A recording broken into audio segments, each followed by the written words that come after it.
उसके बारे में जनाब अहमद साहब यहाँ पर बोलने वाले हैं। खुर्च्या दिल्या तर बरोबर। पत्रकारांसाठी काही खुर्च्या राखीव आहे, खुर्चीवर बसू द्या।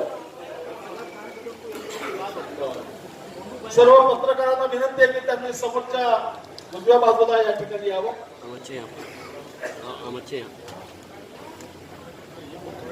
हमारी कहीं भी जगह बनती है, वही बड़ा इस सिटी कॉन्फ्रेंस के लिए यहाँ पर मौजूद इस कॉन्फ्रेंस के और महाराष्ट्र मजलिस इत्तेहादुल मुस्लिमीन के सदर जनाब खासदार इम्तियाज जलील साहब, स्टेज पे तशरीफ फरमा महाराष्ट्र के वर्किंग प्रेसिडेंट जनाब अब्दुल गफ्फार खादरी साहब, स्टेज पे तशरीफ फरमा महाराष्ट्र के जनरल सेक्रेटरी जनाब मौलाना महफूजुर रहमान साहब, साथ ही महाराष्ट्र स्टेट इस्वा सेंट्रल हल्के के कॉन्टेस्टेड उम्मीदवार जनाब नासिर सिद्दीकी साहब, औरंगाबाद वेस्ट हल्के के औरंगाबाद मजलिस इत्तेहादुल मुस्लिमीन औरंगाबाद म्युनिसिपल कॉर्पोरेशन के अपोजिशन लीडर जनाब जमीर कादरी साहब, अयूब जागीरदार साहब, ग्रुप लीडर गंगाधर ढगे साहब, तमाम कारपोरेटर्स और मुहिब्बान मजलिस। आज मुझे यहां पर सब्जेक्ट दिया है इलेक्शन। इलेक्शन क्या है ये आप सबको पता है, क्योंकि आज इलेक्शन से कहीं ना कहीं सिर्फ पॉलिटिकल वर्कर नहीं, कोई पदाधिकारी नहीं, बल्कि आम इंसान जो है तो इससे जुड़ा हुआ है। और इसी इलेक्शन की वजह से जो है आज पूरा मुल्क जो बेरोजगारी, जो कर्जबाजारी के अंदर ढकेला जा रहा है, जो भारतीय जनता पार्टी आज जो इस मुल्क के ऊपर हुकूमत कर रही है, इसी इलेक्शन की वजह से। ऐसा क्यों होता? इलेक्शन क्या है? इलेक्शन कोई पार्टी के लिए सिर्फ एक इलेक्शन नहीं होता है। उस इलेक्शन की जान, उस पार्टी की जान जो है तो वर्कर होता है, और उसके बाद में उसी वर्कर के दम पे, उसी वर्कर की मेहनत से, उसी पार्टी के वर्कर की लगन से वो वोटर्स को लेकर आता है, और उस पार्टी का जो भी उम्मीदवार हो उस इलेक्शन में जो है तो कामयाब होता है। मेरे साथियों, बहुत वर्कर्स है पार्टी के, हर एक को ख्वाहिश होती है हर एक को टिकट मिले, इलेक्शन कॉन्टेस्ट करे, लेकिन मुनासिब तो नहीं होता है। एक जगह से 10 दावेदार होते हैं, लेकिन किसी एक को टिकट मिलता है। एक को मिलने के बाद में ये हमारे वर्कर्स का ये फर्ज होता है कि उस एक उम्मीदवार के पीछे, जो 9 लोग उसके पीछे जो है तो टिकट मांग रहे थे साथ में, लेकिन आज एक को पार्टी ने जो है तो भरोसा दे दिया है, और वो पार्टी का वर्कर है, पार्टी की रीढ़ की हड्डी है। जैसे नासिर सिद्दीकी साहब ने बताया, उस उम्मीदवार के साथ में खड़ा होना चाहिए, तभी वो आपके पार्टी का उम्मीदवार जो है तो कामयाब हो सकता है। मेरे साथियों, अब तक आपने इलेक्शंस देखा है, लोकसभा के इलेक्शन में भी आपने काम किया है, असेंबली के इलेक्शन में भी जो है तो आपने काम किया है, म्युनिसिपल कॉर्पोरेशंस के इलेक्शन में भी आपने काम किया है। और कई हमारे साथी ऐसे हैं, पार्टी के वर्कर्स हैं, जो वर्कर्स होते हुए कोई पोस्ट पे ना होते हुए महाराष्ट्र से निकलकर, चाहे गुजरात हो, यूपी हो, बिहार हो, यहां पर भी जाके उन्होंने इलेक्शन में जो है तो काम किया है। काफी लोगों को तजुर्बा है। लेकिन अब यहां से जो औरंगाबाद म्युनिसिपल कॉर्पोरेशन के इलेक्शन होने जा रहे हैं, वो उस इलेक्शन से जो है तो मुख्तलिफ होंगे, वो अलग होंगे, उसका क्राइटेरिया अलग होगा। अब तक हम करते जो इलेक्शन के अंदर हिस्सा लेते थे, जिस इलेक्शन के अंदर हम काम करते थे, वो इलेक्शन जो है सिंगल वार्ड, सिंगल कैंडिडेट का इलेक्शन हुआ करता था। लेकिन अब इसको गवर्नमेंट ने जो है तो बदल दिया है। अब हमारे पास में पैनल सिस्टम आ गया है, प्रभाग पद्धति हमारे पास में आ गई है। प्रभाग कैसे होगा? 115 वार्ड हमारे पास औरंगाबाद शहर में है, 115 वार्ड का इक्वल डिस्ट्रीब्यूशन किया जाएगा। महानगर पालिका होने से मैक्सिमम वार्ड, ज्यादा से ज्यादा वार्ड 99%, 95% वार्ड जो है तो हमारे 3 वार्ड का एक प्रभाग बनेगा। मतलब 3 वार्डों को मिलाकर एक प्रभाग बनाया जाएगा। लेकिन कौन से वार्ड? जो 2015 में थे वो वार्ड नहीं, जो 2020 में बने थे वो वार्ड नहीं। अब फिर से ये प्रोसेस चालू होगा, क्योंकि सिंगल वार्ड के हिसाब से जो है तो प्रभाग पद्धति जो बनी थी, जो वार्ड बना था, जो रिजर्वेशन हुआ था, अब वो पूरी तरीके से खत्म हो जाएगा। अब यहां से नया प्रोसेस जो है तो चालू होने जा रहा है। कच्चा आराखड़ा बनेगा, नए वार्डों की जो है तो रचना होगी, नई बॉर्डर्स जो है तो शक्ल दी जाएगी, इक्वल डिस्ट्रीब्यूशन के हिसाब से पॉपुलेशन। लेकिन पॉपुलेशन 2011 की जो है तो पकड़ी जाएगी। सेंसस जो हुआ था, जो जनगणना हुई थी 2011 में हुई थी, 2011 के बाद में जनगणना नहीं हुई, सेंसेक्स नहीं हुआ, इसीलिए 2011 की। लेकिन दिक्कत यह है 2011 के अंदर जिस वार्ड की, जिस मोहल्ले की आबादी अगर 5,000 थी, अगर 10,000 थी, अब जाके वो कम से कम 25,000 20,000 के आसपास हो गई है। आपको दिखेंगे पिछली मर्तबा जो इलेक्शंस हुए थे, कोई 2,000 वोट लेकर चुनकर आ गया, कोई 3,000 वोट लेकर चुनकर आ गया, लेकिन अब आबादी बहुत ज्यादा है। आबादी तो आपको दिखाई जाएगी 10,000 है, लेकिन वहां पे वोटर्स कम से कम 17,000 18,000 19,000 के आसपास में जो है तो वोटर्स हो गए एक एक वार्ड में। प्रभाग पद्धति 3 वार्ड को मिलाया जाएगा।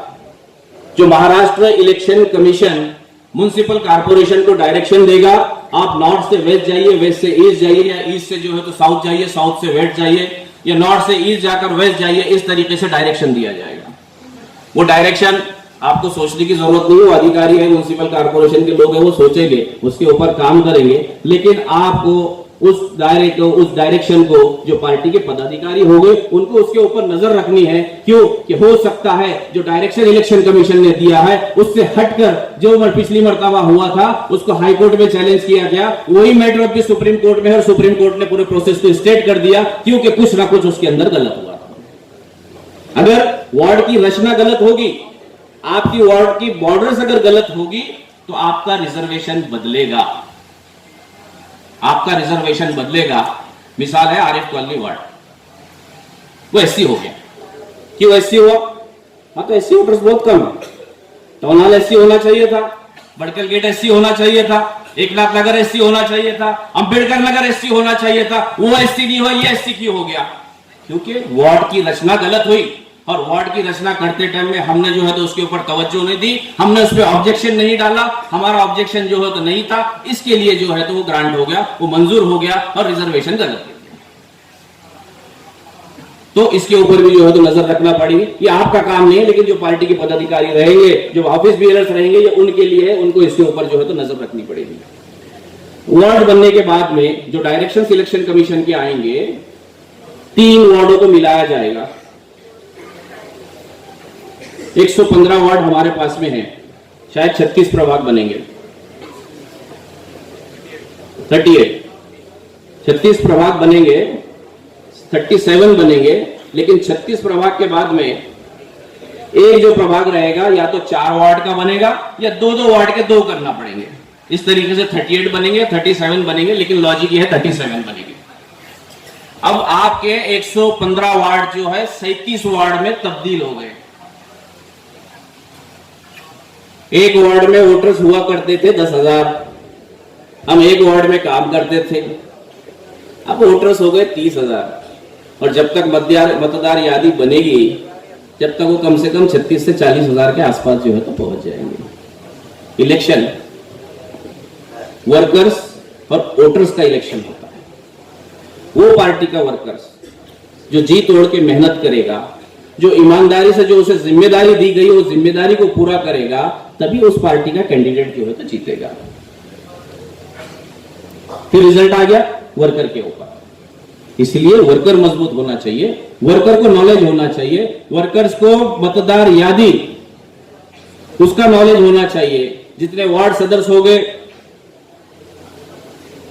जो ब्लॉक के प्रेसिडेंट्स होंगे या वार्ड के प्रेसिडेंट होंगे, उनको ये जरूरी है कि उन्होंने जो है विधानसभा की जो बूथ की यादें होती है उसकी प्रेसिडेंट जो है तो बनाया जाए। जबकि इलेक्शन आएंगे तो उनको आसानी हो जाए कि एक वार्ड के अंदर जहां पे 40,000 वोट होंगे, जहां 45,000 वोट होंगे, तो अगर उनका बूथ का प्रेसिडेंट रहेगा, उसको उस एरिया के उस बूथ के वोटर्स जो है तो पता होंगे, और कम से कम उस वक्त में उस बूथ पे उस वार्ड में काम करने के लिए 45 लोग जो है तो खड़े होंगे, जिनको तजुर्बा होगा, जो वोट करवा सकेंगे, बाकी जो है तो पार्टी वर्कर्स की मदद से।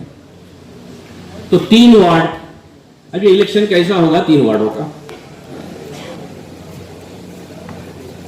पहले हम जो कैंडिडेट्स खड़े होते थे सिंगल वोट जो है तो करते थे,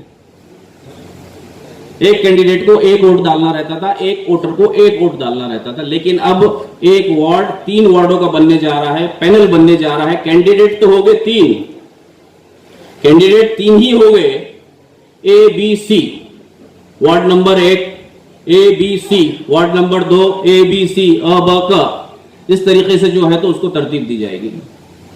इसके ऊपर रिजर्वेशन भी होगा, कैंडिडेट्स कौन होंगे, कौन सी रिजर्व कैटेगरी में कौन कैंडिडेट होगा, ये प्रेसिडेंट साहब तय करेंगे, ये आपने नहीं देखना। 3 कैंडिडेट्स, हर वोटर को इस मर्तबा 3 वोट डालना है। ये पहली मर्तबा होने जा रहा है। अगर कोई गांव से आया होगा, कोई ग्राम पंचायत में किसी ने अगर वोटिंग की होगी पैनल के ऊपर, तो शायद उनको तजुर्बा होगा, क्योंकि एक्चुअल ग्राम पंचायत में जो है तो पैनल सिस्टम होता है और उनको लोगों को पता होता है कि किस तरीके से वोट डाला जाए। इसमें यह है,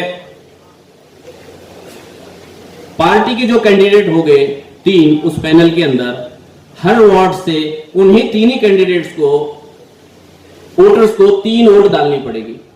मशीनें सेपरेट होगी, हर वार्ड के कैंडिडेट के लिए मशीनें लगाई जाएगी, लेकिन 3 वोट इस मर्तबा जो है तो करना है। ये पहली मर्तबा जो है तो औरंगाबाद शहर के अंदर होने जा रहा है।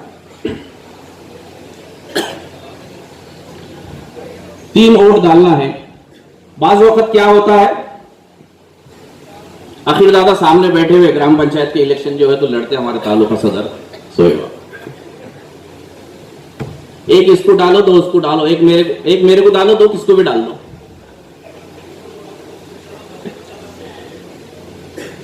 जमीर खादरी बोल रहे एक मेरे को डालो, बाकी 2 किसको मत डालो। ऐसा नहीं चलेगा। ढगे साहब बोल रहे एडके साहब मेरे साथ में, 2 हमको डालो, एक किसको भी डाल दो। ये नहीं चलेगा, ये पार्टी नहीं है। आपको 3 वोट एक ही सिंबल के ऊपर जो है तो डलाने पड़ेंगे, ताकि आपका पूरा का पूरा पैनल जो है तो इलेक्टेड होकर आए और 3 सीटें आपकी जो है तो वहां से निकले। ये अगर कोई सोचता है मैं पावरफुल हूं, मैं पैसा खर्चा करूंगा, के मेयर बनाना है और उसके लिए तैयार, आज से उस तैयारी पर लगना है। इसलिए मैं यहाँ पर आज आप सब लोगों को बधाई देते हुए सब पदाधिकारियों का मैं इस्तेमाल करता हूं और मेरे 2 लफ्ज यहाँ पर मैं खत्म करता हूं।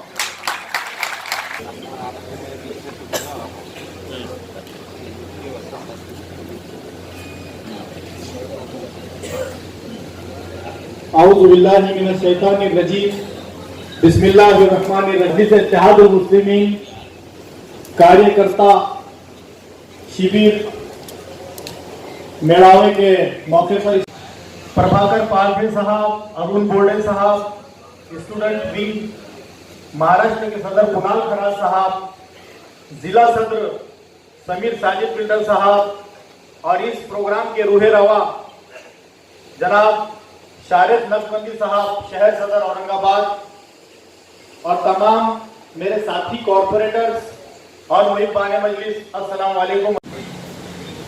कि आज हम जिस पार्टी के बैनर तले यहां पर जमा हुए हैं, तो वो पार्टी हैदराबाद की एक छोटी सी सियासी पार्टी कहलाई जाती थी और वहां पर यह सियासी पार्टी एक वेल डिसिप्लिन के साथ चल रही थी। लेकिन जब मेरे और आपके कायदे मोहतरम बैरिस्टर असदुद्दीन अवैसी साहब ने इस बात को महसूस किया, पढ़ाने का मकसद क्या था, उनके दिल में क्या बात थी कि वो एक सियासी पार्टी को, वहां पे तो उनके पास एक सारा अपना एक सेटअप मौजूद था, लेकिन वो हिंदुस्तान में दर बदर भटकते फिरते हैं आप लोगों के दर्द में, क्योंकि उन्होंने महसूस किया कि पिछले कई सालों से है, लेकिन वो चाहते हैं कि आप जैसे नौजवान जो किसी के मन्नतें मांगते थे, किसी के आगे पीछे घूमते थे, हमने कई मर्तबा देखा कि शतरंजा उठाने का काम तक हमारे लोगों ने किया। तो बैरिस्टर असदुद्दीन अवैसी साहब वो ज़हनी गुलामी से आप लोगों को आजाद कराने का अज़्म रखते हैं। और दोस्तों, मजलिस इत्तेहादुल मुस्लिमीन आप जैसे लोगों के अंदर से ऐसे लीडरों को खड़ा करना चाहती है कि आप किसी के दर बदर भटके ना, आप किसी की मिन्नतें ना करें, आप अपना हक अगर कोई दे रहा है मांगकर तो ठीक है, वरना छीन कर लेने वाले बने। यह बैरिस्टर असदुद्दीन अवैसी साहब का ख्वाब है। दोस्तों, मुझे कहा गया कि प्रोटोकॉल के ऊपर बात की जाए। मैं समझता हूं प्रोटोकॉल तो एक लफ्ज है, लेकिन वो सबसे बड़ी बात वो कॉमन सेंस है। एक कॉमन सेंस होता है, प्रोटोकॉल बोले तो कोई बहुत बड़ी चीज नहीं है। अब जैसा आपने देखा होगा कि अगर यहां पर 100 कार्यकर्ता भी बैठते, अगर मैं आ जाता तो प्रोटोकॉल अगर कॉमन सेंस होता तो एक कार्यकर्ता उठ के नीचे बैठ जाता। फिर अगर मेरे दूसरे कोई कायद आते तो मेरी जिम्मेदारी है कि मैं वहां से हटूं और मेरे कायद को जिम्मेदारी दूं। ऐसा करते करते हम लोग ये बात तो समझे कि पार्टी ने किसको क्या जिम्मेदारी दी है और हमारा फर्ज क्या है। हम अपनी अना को बाजू रखे। अगर हम मजलिस इत्तेहादुल मुस्लिमीन से जुड़े हैं तो मैं समझता हूं कि ये एक सोच से जुड़ना है आपका। आप एक सोच से जुड़े हैं। अगर आप सियासत के अंदर अगर कोई मकसद लेकर आए होंगे, पब्लिसिटी स्टंट करने आए होंगे, तो बराए मेहरबानी अपना टाइम पास मत करें और पार्टी का नाम भी खराब ना करें। दोस्तों, बड़ी मुश्किलों से ये हमारे कायदीन, मैं देखता हूं हमारे इम्तियाज जलील साहब को रहमानिर्रहीम वबिही नस्ताईन काबिल सद एहतराम हमारे हर दिल अजीज कायद सैयद इम्तियाज जलील साहब, महाराष्ट्र की पहचान और जान डॉक्टर अब्दुल गफ्फार कादरी साहब, और इस महफिल की रौनक, इस महफिल की शमा सैयद शारिक नक्शबंदी साहब। अब सबके नाम मैं लेने बैठूंगा तो मुझे सिर्फ 5 या 7 मिनट बोलना है। मुअज़्ज़ज़ स्टेज पर बैठे हुए साथियों, अजीज दोस्तों, बुजुर्गों और नौजवानों, हम तो दुश्मन को भी शाइस्ता सजा देते हैं। हम तो दुश्मन को भी शाइस्ता सजा देते हैं, वार करते नहीं, नजरों से गिरा देते हैं। दिल की बात डॉक्टर साहब ने कही तो महफूज रहमान क्यों पीछे रहेंगे। मैं भी आज आपसे कुछ दिल की बात कहना चाहता हूं और एक करेक्शन, थोड़ी सी तरमीम करना चाहता हूं कि डॉक्टर साहब ने बैरिस्टर असदुद्दीन अवैसी साहब की मेरी मुलाकात का तस्करा किया और फोटो का तस्करा है। फोटो पे सियासत तो बहुत चलते रहती है। उसमें सिर्फ एक बात है कि मेरे कायद कितनी बारीक बारीक चीजों पर नजर रखते हैं, इसका अंदाजा लगाइए। मुझसे जब मुलाकात हुई, बहुत सारी बातें हुई, यहाँ के अहवाल वगैरह सब कुछ जो भी है, वो मुझसे बहुत मोहब्बत रखते हैं। पार्टी में आने से पहले 15 साल पहले की मेरी मुलाकात है। उनका साथ और उनकी अकीदत मेरे से और मेरी अकीदत उनके साथ है, क्योंकि मैं all India Muslim personal board में मेंबर हूं, वो भी मेंबर है, वो भी तासीसी मेंबर है, मैं भी तासीसी मेंबर हूं। और मेरी और उनकी मुलाकात सिर्फ कुरान की वजह से हुई। जब स्टेज पर मैं कुरान पाक पढ़कर नीचे उतरा, उन्हें अपने बाजू में बिठाए, मेरा कोई तारुफ नहीं था। पूछे कि मौलाना साहब कहां के हैं। मैंने कहा कि औरंगाबाद के हूं। बस यहां से दोस्ती हो गई और आज तक के ये है कि मैं पहले पहुंच जाता हूं तो उनके लिए जगह रखता हूं, और अगर वो पहले पहुंच जाते तो मेरे लिए जगह रखते हैं। और अभी बोर्ड के अंदर अभी हम जाने वाले हैं 20 नवंबर को इंशाअल्लाह, फिर एक मीटिंग है। ये मेरा ताल्लुक है। दूसरा ताल्लुक आपको बताता हूं इस मजलिस से क्या है। सब मौलवी घबराते हैं, सब उलमा घबराते हैं, सब इमाम घबराते हैं। आप जिन महलों में रहते हैं और स्टेज पे बैठे हुए सारे जिम्मेदार इस बात की गवाही दे सकते हैं कि उलमा को हम बुलाते हैं बहुत डर डर कर, कमेटी वाले क्या बोलेंगे, सदर साहब क्या बोलेंगे, बहुत डरते हैं। और एक बहुत बड़ा नुकसान मेरा यह हुआ है, आप ये समझते हैं क्या कुर्बानी देते हैं।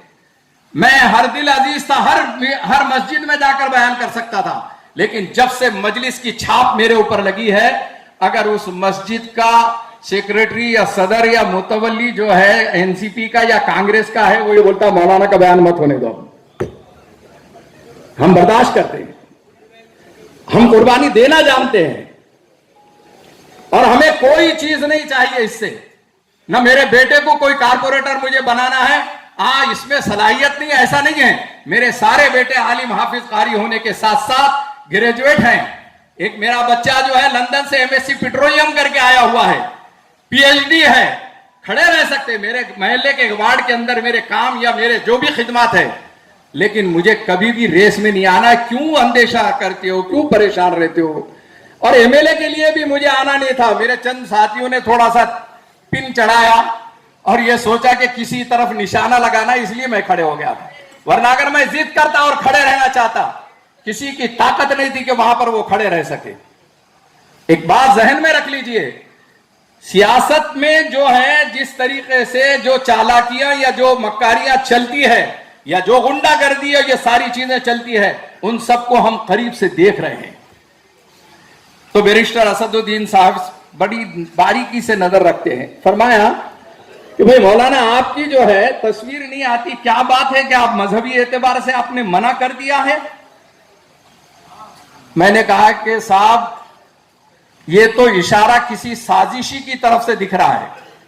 किसी साजिश करने वाले ने उन तक के, जब उन्होंने उसकी गिरफ्त की होगी, उसके कान पकड़े होंगे कि तेरे पोस्टर पर मौलाना की तस्वीर क्यों नहीं है, तो उसने फट से जो है मजहब की आड़ लेकर कहा कि मौलाना उसके कायल नहीं है साहब बोल के। तो हजरत साहब ने यानी कंफर्म किया, अंदाजा लगाइए। मैंने उनसे कहा कि सियासत में आने से पहले मैं फोटो को मना करता था, लेकिन सियासत में आने के बाद ये जरूरी है, इसलिए कि मैं जब अगर तुम मेरी फोटो नहीं डालते हो तो उससे मुझे कोई शिकवा शिकायत नहीं। मेरी शोहरत और इज्जत अल्लाह ने मुझे जो दी है वो इंटरनेशनल कमेटी में मैं इंडिया का मेंबर हूं। इस्लामिक डेवलपमेंट बैंक जद्दा में मेरा हेड ऑफिस है और मैं यहां पर मेंबर हूं, इंटरनेशनल लेवल पर मेंबर हूं और नेशनल लेवल पर भी मेंबर हूं। मुझे इसकी इज्जत और शोहरत की जरूरत नहीं है। लेकिन जब हमारे करम फरमा चुमटिया लेते ना, मौलाना इन्होंने तुम्हारी वो फोटो नहीं डाला, उन्होंने तुम्हारी फोटो नहीं डाला, वो देखना चाहते हैं, कब तक क्या बर्दाश्त करेंगे आप? जैसे डॉक्टर साहब ने कहा कि इज्जत नफ्स सबको अल्लाह ने दिया है। कोई जलील करना चाहेगा और खामोश रहेंगे हम, कोई रुसवा करना चाहेगा हम खामोश रहेंगे। आप कौन सी सियासत कर रहे हैं? एक बात जहन में रख लीजिए कि एनसीपी और कांग्रेस की सियासत नहीं कर रहे हैं, आप इस्लाम की सियासत कर रहे हैं। सीरत में मोहम्मद रसूलुल्लाह सल्लल्लाहु अलैहि वसल्लम का सीरत का शोभा जो है, अभी डॉक्टर साहब ने बात छेड़ी थी, वो जहन में बात आई कि मेरे आका सल्लल्लाहु अलैहि वसल्लम ने भी सियासत की है।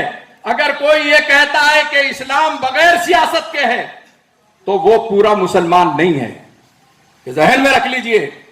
सियासत अवैसी बिरादरान ने, मजलिस इत्तेहादुल मुस्लिमीन ने वो सियासत पूरी दुनिया के अंदर पेश की है, इस मुल्क के अंदर पेश की है कि तुम जो गंदी सियासत करते हो वो सियासत नहीं, हम जो सियासत करना चाहते हैं पाक और साफ पाकीज़ा सियासत करना चाहते हैं। हम मोहम्मद रसूलुल्लाह सल्लल्लाहु अलैहि वसल्लम की सियासत को उनके गुलाम होकर पूरी कुर्रा अर्ज के अंदर फैलाना चाहते हैं।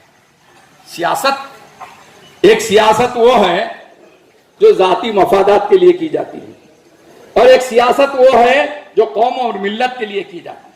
मजलिस ने कौम और मिल्लत के लिए सियासत करने के वास्ते ये प्लेटफॉर्म दिया है, अपने जाती मफादात को पूरा करने के लिए नहीं दिया है। एक सियासत वो होती है जो अपने जेब भरने के लिए होती है, और एक सियासत वो होती है जो अपना जेब खाली करने के लिए होती है। हमने पूरे महाराष्ट्र कोर कमेटी के सिलसिले में डॉक्टर साहब की क़ियादत में हमने सफर किया। हम लोगों में से कोई ऐसा आदमी नहीं था कि जिसके 30-40 हजार रुपए कम से कम खर्च ना हुए हों, और उसमें सबसे बड़ा खर्च जो है डॉक्टर साहब करते रहे। अपना जान और माल लगा के अगर पूरे महाराष्ट्र का दौरा किए 2 महीने तक के, अपना पेट्रोल और डीजल लगा के, तो कोई मकसद होगा ना।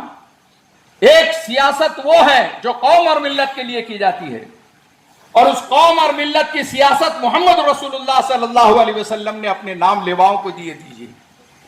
और एक सियासत वो है जो कार्यकर्ताओं के जेबों पर नजर रखता है कि इससे 100 रुपए कैसे मिलेंगे, 500 कैसे मिलेंगे। और एक बड़ा होशियार किस्म का लीडर होता है जो हुकूमत के खजानों पर नजर रखता है, इसकी मात से जो है फायदा हासिल करता है। ये भी सियासत है।